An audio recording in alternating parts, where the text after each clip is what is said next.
Nyt näytän, miten asennat Lock My Driven puhelimeesi. Mene sovelluskauppaan, etsi sieltä Lock My Drive. Sovellus, se löytyy tuosta ensimmäisenä. Tämän jälkeen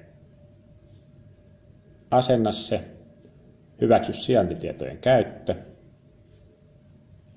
Tämän jälkeen sovellus latautuu.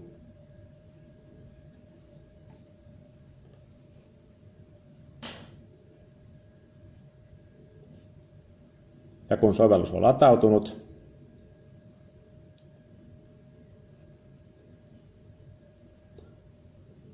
voit kiinnittää sen vielä tonne käynnistysnäyttöön. Tämän jälkeen voit käynnistää sovelluksen. Hyväksyä ehdot.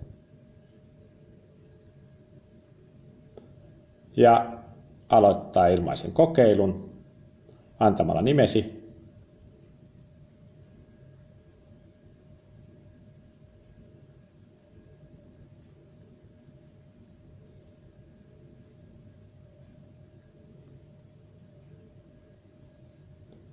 Ja sähköpostiosoitteesi.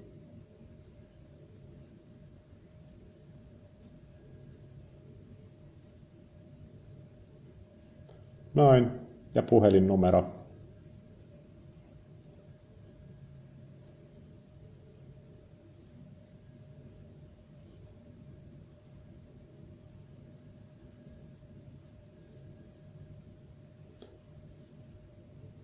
Hyväksyä tiedot.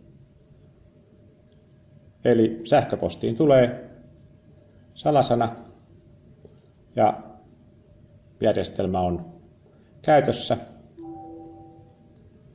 Ja kun käynnistät sovelluksen,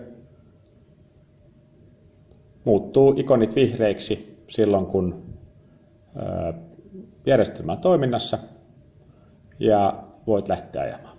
Ja kun tulet perille, voit tulla pois sovelluksesta. Noin. Kiitoksia.